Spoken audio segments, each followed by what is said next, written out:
This podcast is brought to you by Customplan Financial Advisors Inc, an independent insurance managing general agency in Canada. FINANCIALPODCAST.ca was developed with one goal in mind: to educate Canadians on important topics that affect their financial well-being and make it readily available to all. We welcome you to plug in and learn with us. If you have questions, please email us at contact@financialpodcast.ca. Good day, everyone, and welcome to Financial Podcast.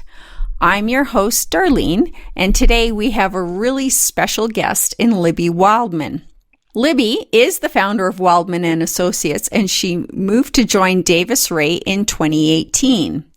Now, some of the things we're going to be talking about with Libby, and I'll get to that in a minute, is building your business based on customer relationships, among other things. So if you are new to this business in the financial services industry, we've talked to lots of other people about ways that you can build your business, with customers, with knowledge, with bringing in experts. When we talk to Libby, some of the things that she's talked about in the past in articles and in conversations I've had with her is about building a business that's centered around the whole person, having a relationship with the client. So she has been in this business for over 3 decades, quite successfully, and has mentored many and been involved in a wide number of charities. But you know what? I'm going to let Libby talk about, introduce herself to you.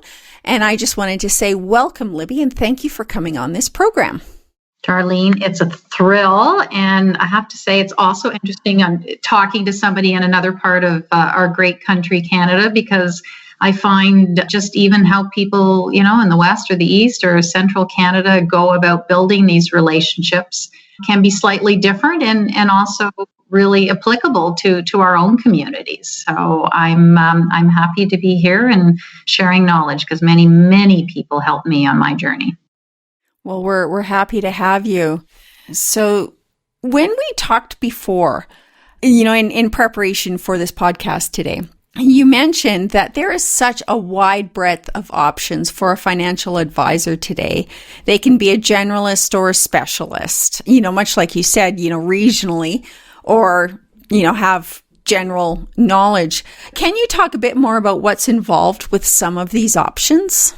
Yeah, for sure. I mean, don't want to date myself, but I did start in 1988. And back then, before the banks and the insurance companies, and as they say, the 3 walls or pillars came down, you could only do one thing. So we were licensed for insurance, and then the banks bought insurance companies and vice versa, and then we were forced to get licensed for mutual funds. But so in the very beginning, you really had to choose your silo. You were either going to do RSPs and pension plans, or you were going to do insurance and maybe dabble a little bit in group benefits. And, now we're really lucky that our licensing, we're allowed to hold all of the licensings, right? You can do seg funds through your life insurance business. You can hold your mutual fund license. You can go IROC. You can become a specialist in group benefits. You can become a specialist in pretty much anything. You could, become a specialist in the divorce group. There's pretty much a moniker or a degree for everything. But I think, our industry desperately needs new people. Like the average age, I belong to CALU and Advocates, and I think the average age at CALU, which is the Conference of Advanced Life Underwriters, was 63. So we really need new people coming in. And so my message to the newer people or people who are thinking of this industry is check it out, because, if you're a real analytic, maybe you do go into, the investment side of things or group benefits, or if you're somebody who just loves getting involved with the personal stories and relationships, you can, do what I do, which is really predominantly dealing with life insurance and estate planning and moving things like cottages and businesses to the next generation and talking about people's fears and dreams around money. So I just think particularly now you have the flexibility of working any hours you want. Clients will see you at night on the weekends or the way I've built my business for 35 years is it's work hours. So those are the times I choose to see somebody, but you don't have to. So I think it's a really unique industry. And yeah, you can really go, let's start off like eating from the buffet and do a little bit of everything and then see what you like. And you can also partner up with people, right? So I've got somebody who helps me with my group business and we do splits on that. I do the insurance all by myself at Davis Ray. They're a fiduciary investment counsel firm. So I bring in clients who need their wealth managed, but I don't do that part. I stick to the part which I love, which is listening to people's stories and then helping them protect and pass on their wealth to the next generation. Yeah, that's what's important now is having those connections and making those relationships mean something. You add value.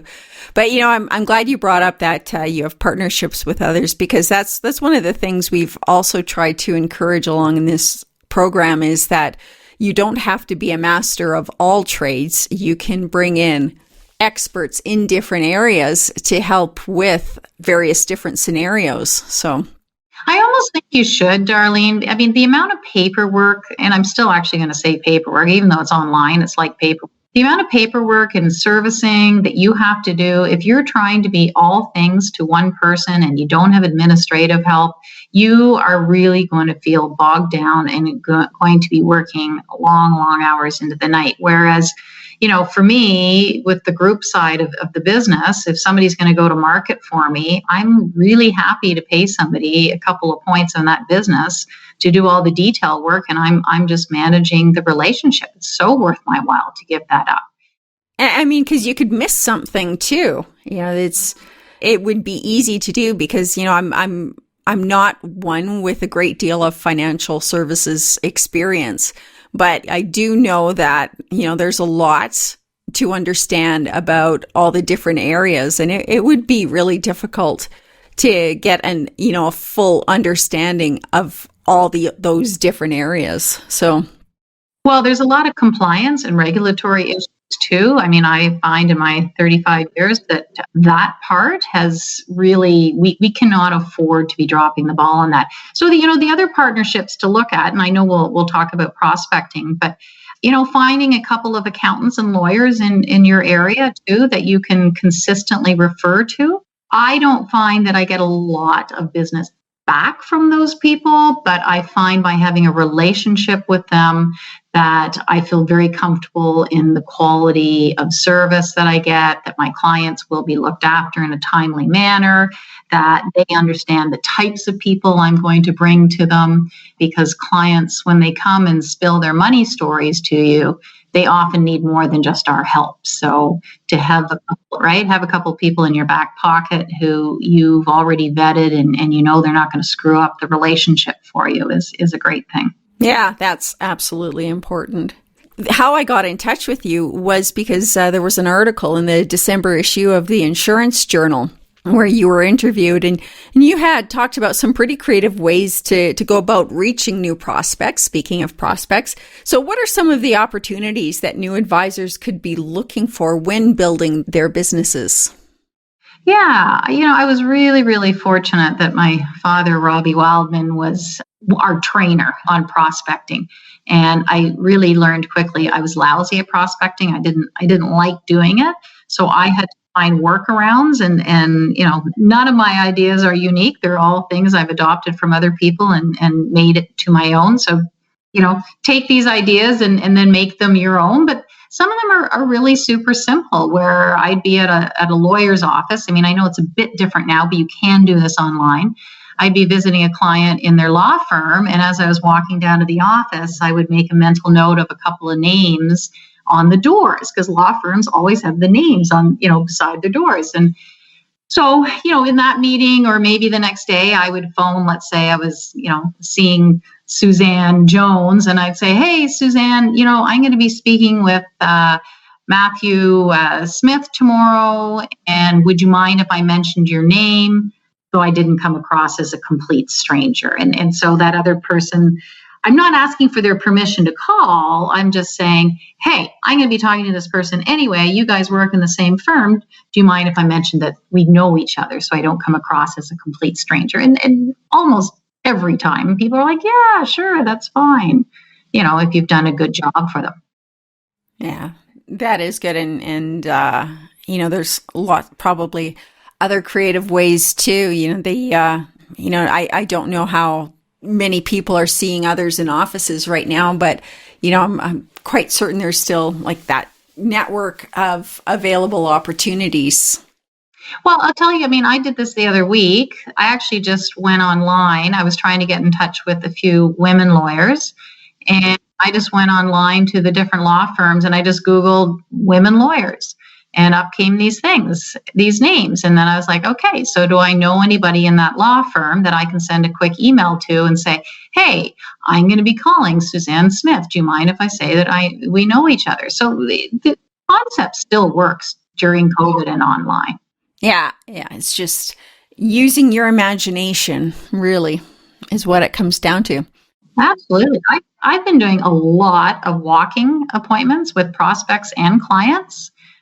Toronto's going into another lockdown at midnight tonight, but I have a lot of people who are very willing to meet for a walk because in person can still make a big difference. Yeah, it really can. That's a great idea too. Then you get that fresh air and exercise because you certainly don't want to miss out on that at this time either. Yeah. Well, and you're not staring across a table at each other. I honestly find that people open up to you a lot, and then all the rest of your Zoom calls are fine. Yeah. There's already that comfort level. Yeah, no, for sure. So you contact a new prospect, and what would be the first step in building the relationship with them? Yeah, it depends on the age group, Darlene. It's so funny. When I joined the business and we used to come in at 7 a.m. and we would start dialing the phone at 8 a.m. So we would dial the phone 25 times. We'd reach 8 people. We'd make 4 appointments and, 2 would keep. So that kind of stuff. And we had it down pat what we said. I used to say, hi, it's Libby Wildman calling from London Life. So-and-so referred me to you. They didn't say that you were interested in life insurance, but I have some ideas that you might find of his interest and value. Could we get together this Wednesday or next? And these were all these. So I still, if I get nervous, will write out what I'm going to say on the phone, first of all, to people. And it's different if I've been referred or if I'm cold calling or it's a warm call or whatever it is. So I think write it out, get really comfortable with it. So, you don't sound like you're a telemarketer, and so it's what you say doesn't really matter that much. And I always said that when you have the appointment, people don't even remember half the time why they made the appointment with you. But, so if it is a referral, I would just say, look, I've got some ideas. And if somebody says, oh, I'm already dealing with somebody, I might say something like, nobody's got a corner on the great ideas today in the financial services market, and just wondering if you might like a second opinion, and how's a time to meet, this Tuesday or next. And you just sort of keep moving down this, and it's a numbers game. So you're going to, we have a certain number of people that say yes and a certain number of people that don't. What I find is tricky today, and we were having a conversation about this at a lunch and learn yesterday, is some people don't want you just calling today. They want you to email first or text first. And I think that's really hard. They said if it's an existing client, you can call. But I think that's really hard for people today. So I think we have to be mindful when we call people today because they are stressed and all our days are a lot busier. But I still think it's a numbers game and calling people. We all get way too many emails. It's too easy to just not read them. And in fact, all the research shows people will read the subject line, the first sentence of an email, and that's it. And that's even if it makes it into your inbox, because I know I've found unexpected emails in my junk folder that I had no idea. So yeah, no. So, one of my mottos is really, what can I do for these other people first? Sometimes I think if there's something obvious that I can connect them to with, either an opportunity or another person that will help them, that they can see it's going to be a reciprocal relationship. There's some online wills, as resources for people, and we've got a 10% coupon that we pass on to our clients who want to do that. And as opposed to us as a firm taking the 10%, we give it to clients. So I think today, I don't know if you remember, Darlene, but when being vulnerable was the in thing, right? And I think today in thing is helping those that we're asking to do business with us, also trying to help them. It's the very reciprocal nature of a relationship now. Yeah. And to me, that's fundamental to any relationship. It's that give and take that you offer. Yeah, but that's evolved over the years. And so I think how we're going to find people has evolved. And again, I used to do a lot of stuff in person where I was very mindful if I was going to a charity event, that it was a charity that I really liked the cause of, and that the types of people that were attracted were people that I naturally got along with, so that I could start to build relationships, and not right away, but down the road be able to say, hey, would you be open to some of my ideas? Mm-hmm. Mm-hmm. So the trick is staying in business long enough that you can say those things, and then wait a while before you actually ask for business. Well, that kind of leads into the next question I had for you is, when you build a relationship with a client, it can sometimes take a long time to achieve.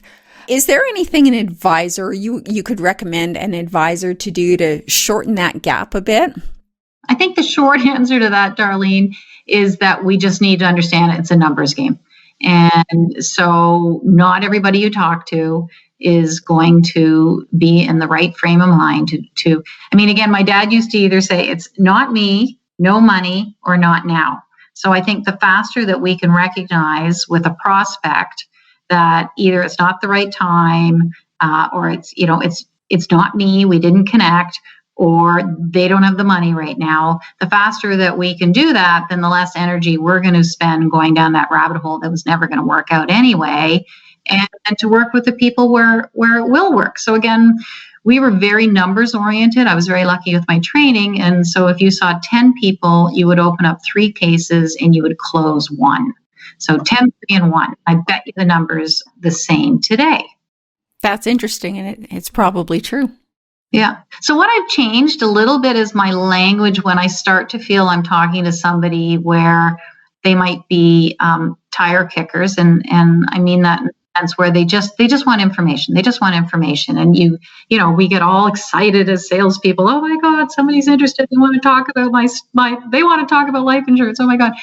So now I will say to people, let me know your timeline. And let me know what you need to know in order to make a decision. Because then it gives the opportunity for the person to say, my timeline is maybe next fall. So I go, great. How about I contact you in August? And then I'm not blithering on about something they're not interested in, and they're not taking away my energy when I should be talking to someone else. And if they say, oh, actually, I'm just looking for information, or we're, thinking about buying a business, and then you put them in the category of, okay, I'm going to send them a little article once a month just to keep my name in front of them. But this is actually not a prospect. So recognize a prospect, which is business will follow within 30 or 60 days. So I think that's really important. It is. I'd not heard that definition of a prospect before. Yeah, there was something called the Granum system from the United States that our office incorporated. And so, again, keeping track of your activity will also, particularly if you're new in the business, make you feel better, because you will understand if you're having a bad few months, that it's probably because your activity has been low, not because you're lousy at what you do. So we would keep track of, how many phone calls we made, how many people we reached, how many appointments we made, how many people we saw, and then we would put a tick beside their name if we felt business could realistically follow in the next, we used to say 30 days, but I think 30 days is pretty short. And they weren't a prospect if not. It didn't mean you didn't keep in touch with them, but it's understanding that not everybody is going to say yes. Now, today we have multiple products. So if you want to look at the small business market, you could sell them group benefits. You can sell them critical illness. You could sell them personal insurance. You could sell them key man insurance. You could look after a small group RSP or personal investments. So, again, being realistic about where are we spending our time and our energy so that we don't get down, because it's a tough business, man. 2 out of 10 stay in it longer than 3 years. So you need to be aware of all that for sure. That's a distressing statistic, actually. It is. And, the insurance companies have even moved away from the amount of training that they used to. I mean, we used to be trained a lot on sales, which is how do you move man's mind to action? And now the training for a lot of new advisors, it's simply product.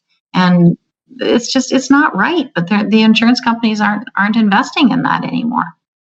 But on that note, like when it comes to product knowledge, that having that knowledge does add value to the client. So how important would you say it is for an advisor to continue taking courses and doing continuing education in financial services? Oh, you have to. Absolutely, you have to. So I highly, highly recommend that people belong to their local chapter of Advocates. You can also look at CALU, which is for certain types of practices. So you have to keep up certain, accreditation courses every year to belong to that. But I mean, think about it. If you were going to a tax lawyer and he hadn't, gone to a tax conference in 5 years, like how confident would you feel in his skill sets? And the same with the doctor. So I think, I'm constantly learning. I'm learning about different things. Sometimes I learn about, how women like to learn knowledge versus men. Sometimes I learn about, a new tax idea. Right now, I'm quite involved and committed to helping Canadians learn how they can be more philanthropic using insurance. So I'm diving deep into that. So yeah, absolutely. But there's also most insurance companies, MGAs, they will have tax and estate planning specialists. So I would encourage people to go do joint meetings with the people that are available for you, because you'll learn from them and be able to then utilize that new knowledge with clients. And if you're working with lawyers and accountants, you'll learn from them and they'll learn from you. I mean, we used to put lunch and learns on for small accounting firms and small law firms. So learning is, plus the fact it's just boring if you're not learning, seriously. Like the world's changing so fast. Well, that's right. I mean, it would be hard. Regulations change all the time. I don't know if they change with each new government, but I would imagine every few years there's going to be changes. Like 2020, for instance, probably brought in a number of changes in the financial services industry that a lot of people had to pivot and get an understanding of, in order to continue doing business. For sure. And it's also, I think what's changed, look, after 35 years, I've seen so many changes. There was, I think, 110 insurance companies when I started, and there's now probably 12 or 14.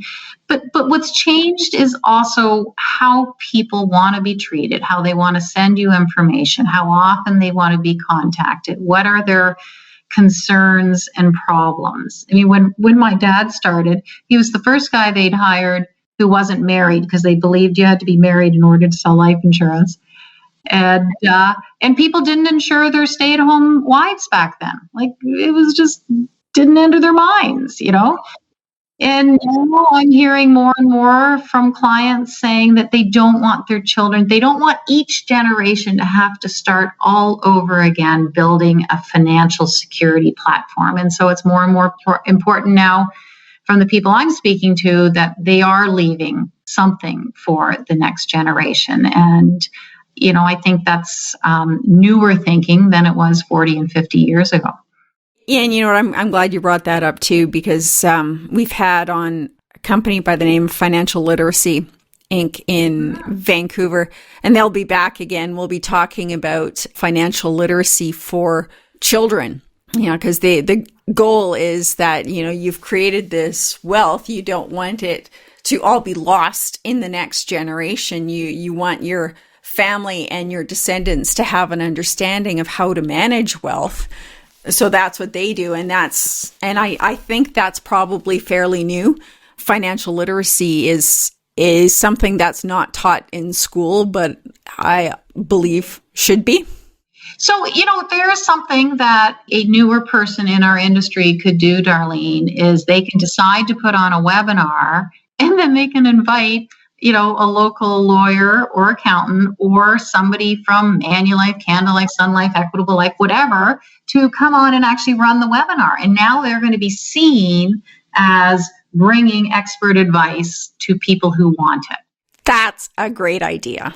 I think that's fantastic. It's a way to expand your business, your reach. I mean, you'll learn from the expert that you get in there. So that's a great idea. Well, and then you also get the emails, because emails are the number one most important criteria to get for clients is their email.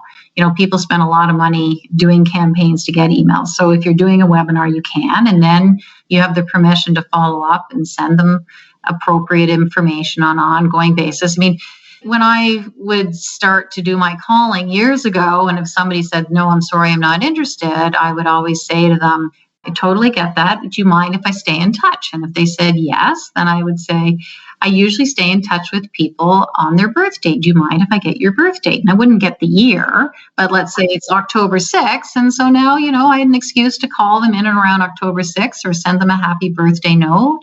And, it was just a very low-key, non-obtrusive way of having a landmark date to stay in touch and ask permission at the same time. Yeah, that's very thoughtful too, I think, as well. Who doesn't like getting a birthday call or a card, right?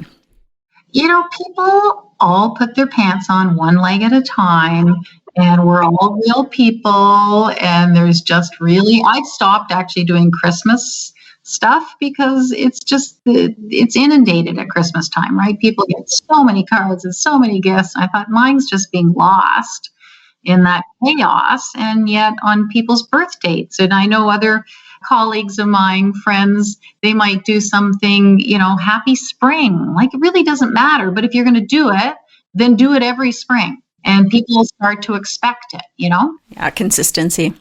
Mm-hmm. So changing course a little bit here. On this program, we've talked to social media experts and the importance of having a social media presence. How important do you think that is in building a business for an advisor? I think it's really important today. I know a lot of people don't love social media, and I'm one of them, but I have built up a presence on LinkedIn. I would say, A, it takes longer than you think to get followers, and B, you have to be consistent, and you also need to understand the different algorithms between Instagram, Facebook, LinkedIn, TikTok, and all of that.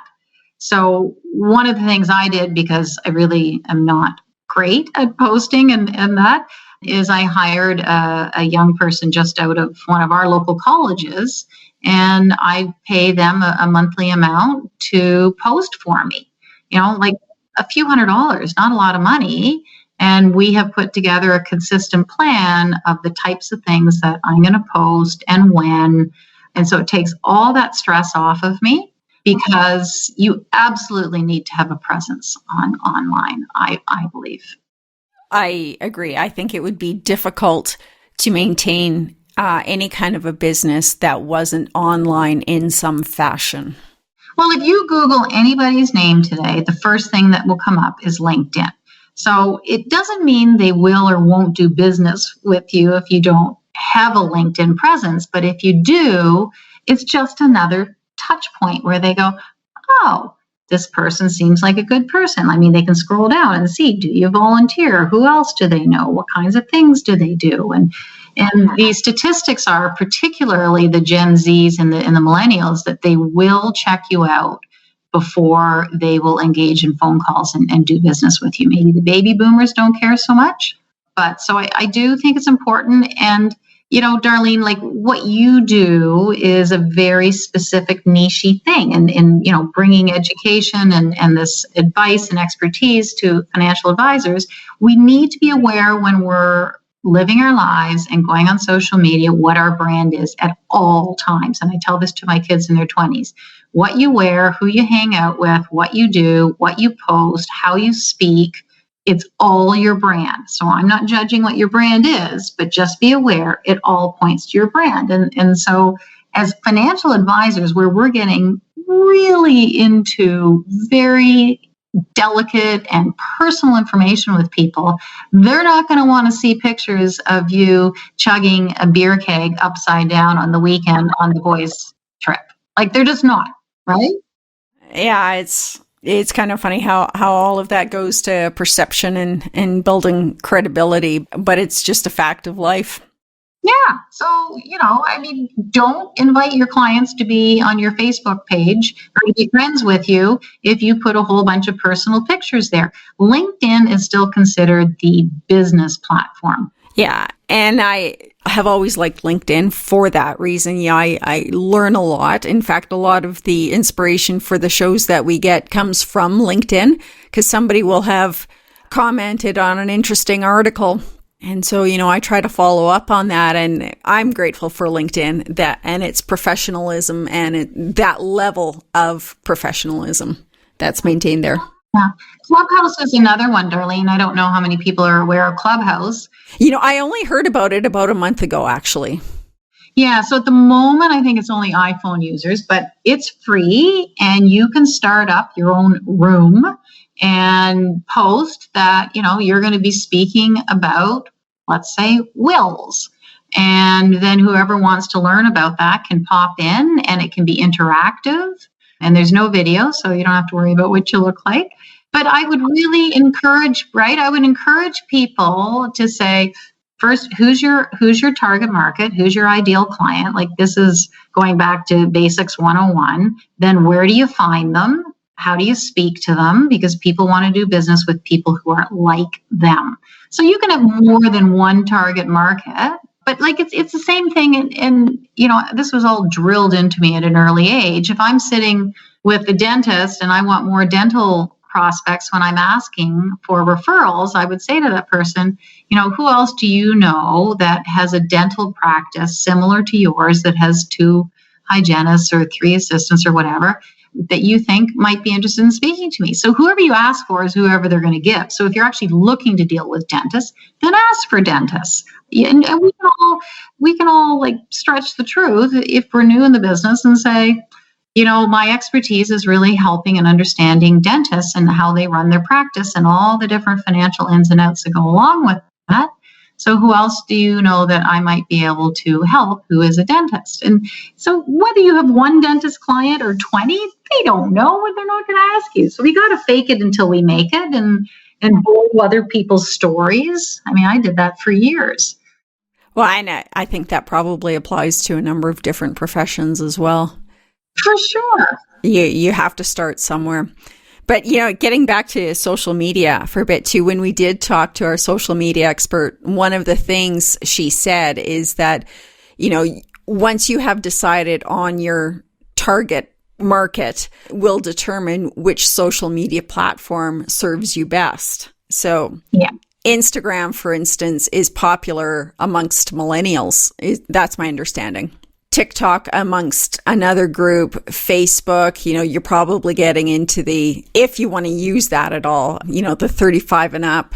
LinkedIn, again, it would be the professional level. So it's, different platforms that appeal to different markets.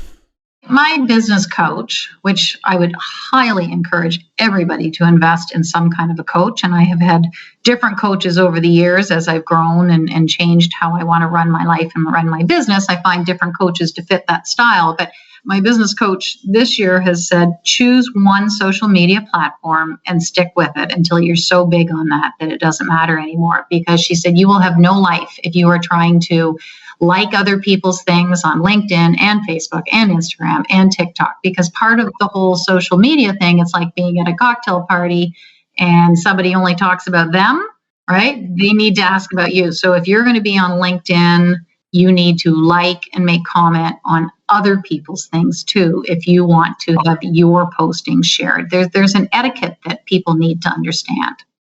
That's exactly true.